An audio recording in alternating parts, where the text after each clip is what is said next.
good afternoon. I'm joined today with Professor Thorbjørn Knudsen from the Strategy and Organization Design Unit at the University of Southern Denmark. We just had a fascinating seminar where Professor explained his recent research, and yes, it's an occasion to have him here with us, telling us a little bit about his life's work, a recommendation for young scholars, and also seminar and future work. So, Thorbjørn, would you like to tell us what brought you here at this very established stage of your career, how you got here, what do you think contributed the most to your success?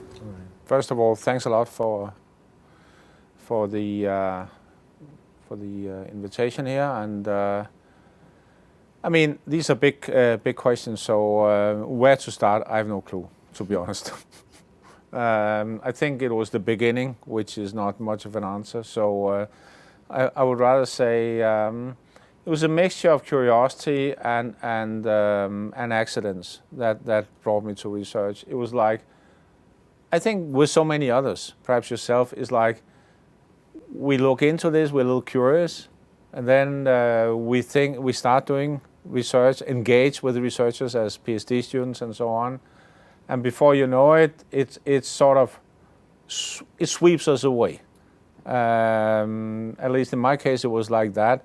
And I think working like that, with topics like that, looking into things that you find fascinating and amazing, and spending all your time on that. That is basically, for me, was the driving force. And I didn't start very early on either. I sort of have a couple of, shall we say, past lives of doing other things, and so when I got this opportunity, it was amazing. So that's it. So you think it's the curiosity, really, as it seems, that fueled your ambition and made you really and helped you to contribute to the academic research. Are there any recommendations that you could give to the young scholars? How to cultivate that curiosity, how to direct it in the right path? Maybe not. I don't know yet. Let's see. I'm gonna think about it a little. But I have to also say, I mean, meeting in doing scholarship, you meet a lot of people. That's the nature of it. You meet other scholars. And I would say the privilege of meeting scholars that did interesting work and invited me along the way, being generous with their time and resources, opened these doors. Right. So feeding into more interesting stuff and like, okay, this is really, really interesting. So it's like a fascinating path going forward. And of course, the other side of it is, shall we say, getting the positive feedback, at least at times, from actually learning a craft. So doing research, yeah, curiosity, passion, for sure, that's the fuel. But learning your craft, learning, shall we say, about both your limitations and also learning where the doors are open and where you can go, that's it's not much of an advice, it's a description of how I see things myself. And working with young scholars in the SOT group, as you mentioned, the Strategic Organization Design group.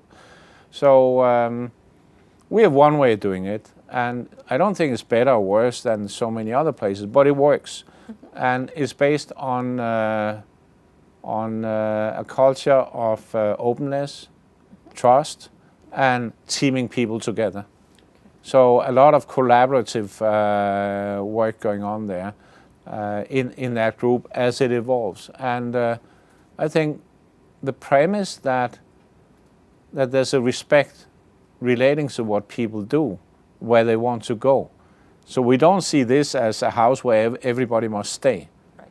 So it's also a place where some people join us for maybe a month or two, some for a year or two, and some, become part of the family or the group in the long term. So that's very important. At the same time, when I mentioned the craft, not only do we need to have this kind of, shall we say, very strong culture of trust and openness and so on.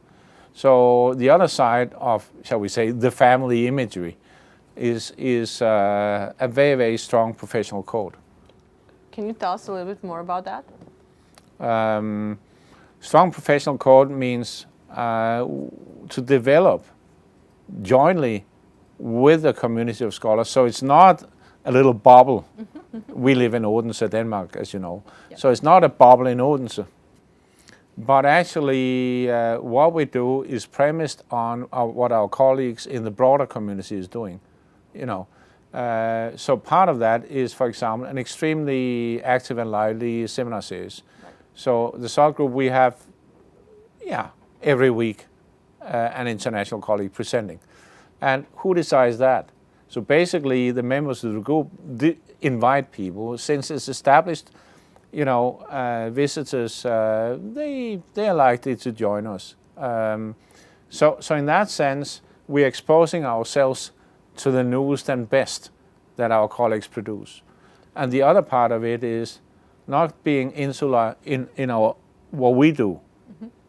So in our group, we do mostly modeling and experiments, but also we have some people working on, shall we say, survey-based methodology, econometrics, and so on and so forth. And actually to expose ourselves to what people in adjacent areas within the broader, shall we say, discipline of management do is very, very important. So is this mixture of having a strong core, yet exposing ourselves to the world. Wonderful. Can you tell us a little bit about your seminar today, about the topics that your current research is based on? Right. So the seminar today was sort of a walk from sort of a big picture view from on evolutionary processes to industry dynamics and evolution to work that is narrowly focused on developing principles of organization design such that we understand better how you can design teams of people so that they in the aggregate produce results that we're interested in. So that is the aggregate behavior of, you know, particular ways of interacting serve the purposes we as we're interested in. That could be increased efficiency in some way, reducing the error they make, reducing the bias, and so on and so forth. Can you give us an example of where this would apply in the organizational reality? Sure.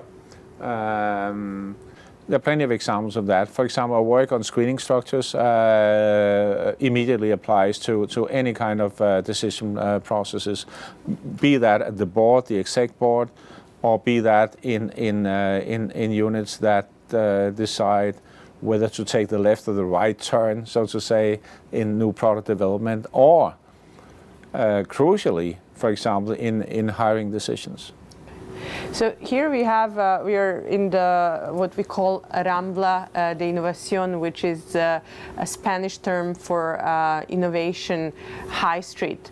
How could our innovator teams adopt your knowledge and your thinking? How can they apply it to what they're doing, which is designing experiments, building new prototypes for products and services? There are many ways to think about this.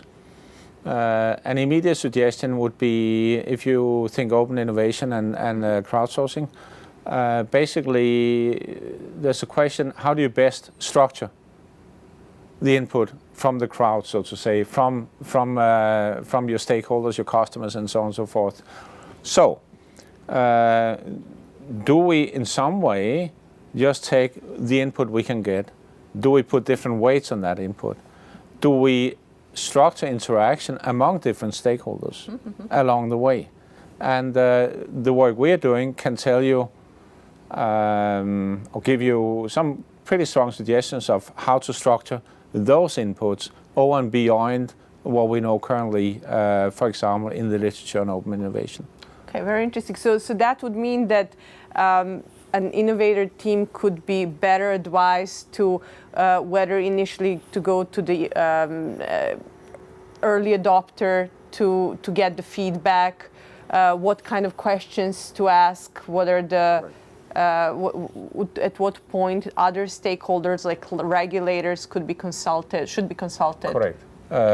You could even go beyond that. You could say the list of questions to ask could actually be developed based on the experience in gaining good answers from those in the same way as those who ask the questions. That's a role.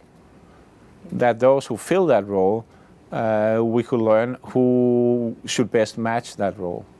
So that would be going even further down that line, and that would involve future work that involves also artificial intelligence, of course.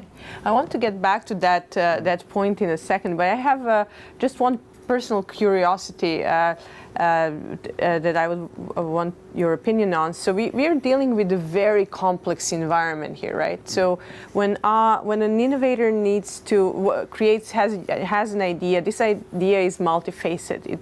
It could be a product with 20 different product features, certain business models, certain price, and all these choices that they make relative to the price, relative to how they sell it in what type of business model, as well as the feature they choose to develop first, they're all interdependent, right? So there is a very high level of complexity, and what we face in the testing environment is how can we build experiments that allow us to isolate and really test one by one with such a complexity. I was wondering whether you can suggest any or give us any thoughts of yours on that. Basically, it's a matter of how much cost are you prepared to spend on the testing. And so conditional on that, you can think creating test environments that systematically will reduce type 1, type 2 error. And thus, in the way you aggregate the information gained from those tests, that in the aggregate you actually get a better estimate than if you basically do not do that. That would of course involve some kind of, shall we say, experimental design and trials, where you basically structure the way you go with these trials conditional on the feedback you get along the way. Right. So the background would be to say, are we prepared to spend this money, because that would increase expenses on the testing? Yeah. Or do we believe that this is so vague that we basically buy a lottery ticket and abstain from that? That's the big decision. Right. But in some cases, and perhaps in many cases, think a bit more about how you design the test environment, I think could make a lot of sense. Right. Excellent. You mentioned AI earlier, and that some of your current or future research interests lie in there, and we all know how decision making is biased. And can you tell us a bit more about if this is the area that is of interest to you going forward? Sure. This lives very much in the domain of organizational learning. Yeah. So we know that AI has successfully and is successfully being applied to, shall we say, market interactions, especially customer interactions, and so on and so forth. But the application of AI to self-improve, self-repair, and self-tune organizational features is a little, trailing. And we believe there's a lot of potential with that. One example would be, suppose you, again, in decision processes have notable biases, and you're interested in getting rid of those. Now, changing the way people interact is one way to do it, but if individual behavior then, yet again, will respond, conditional on the situation, you need a way to tune that endogenous response. And there, AI or machine learning, based on feedback from those endogenous changes, would possibly be a way forward. Okay, so let me try to bring this back to the examples we had earlier. So let's assume we have a founder team, right? And they are very excited about the idea that they are working on, and they have higher propensity to interpret customer feedback as positive, because it suits their ambition, right? Or their passion. Could AI help in this context to help rebalance, or to give them a sort of a checkpoint as for the decisions that they are making, how to proceed or whether or not to proceed in the innovation environment? I don't know, to be honest. I don't know, but I think of this as it could possibly improve the indicators. Okay, so the measures. I'm sort of not going like replacing responsibility. Okay. Or substituting that responsibility, but improving the indicators by which, or that serve to actually, motivate a decision one way or the other. Yes, in that sense. I see. So AI could help us say, help us suggest the level of customer acceptance, perhaps, that they should be looking for, or? I mean, look, for me, AI machine learning, it's a way of basically developing structure in a bunch of data. And there's an underlying discussion there, since we're doing research, is basically to what extent will our ways of thinking about causality be replaced by saying, we don't know. We don't have theory for this, but it seems to work for the moment. Yeah. That seems to be the way, in a caricatured way, right. Things are moving. And you could justify that, but from a research point of view, I think that's unsatisfying. The other way around, as you say, is a very, very complex environment. So if the, shall we say, the causal chains are so many, so long, and so linked, that if we do this and it blinks here or there, and there's no way of trailing that, there might be justification of going that way. But I think it's a useful discussion, whether or not we let go as researchers of the idea of developing causal explanations. Right. And instead go for, shall we say, developing basically mathematical tools and sort of mathematical grammar that can guide us in the use of those tools. It's sort of it seems to be a big leap. Right. And I think there are important discussions there that we need to think about first. Is there anything else that you would think researchers, or you're hoping other researchers would engage in and help develop theory and knowledge on in the coming years? Any promising research questions? We started about curiosity-driven research, so I hope that will be the guidance for what people do. Personally, with some colleagues, we're going to look into, shall we say, collaborative intelligence. That is, in what ways can you make a group of people collaborate better? What kind of individual features, what way of reacting to each other, and what kind of organizational designs? And in what way can we learn from this to, shall we say, infuse communities with features that improve collaboration among people in a community? So, but that's a personal thing, and we management scholars, you and I. What do I know about people, what they do in physics and other places? So the big thing is, I hope curiosity-driven research is at least the underlying motivator for people. What's what sets us apart from the practitioners? Okay, maybe. I meant we can afford to be driven by curiosity. I see what you're saying. Good point. Yeah. Thorbjørn, thank you very much. This was very interesting, and we look forward to reading you and seeing you soon at ESADE Institute for Innovation and Knowledge Management again. Thanks a lot. Thanks.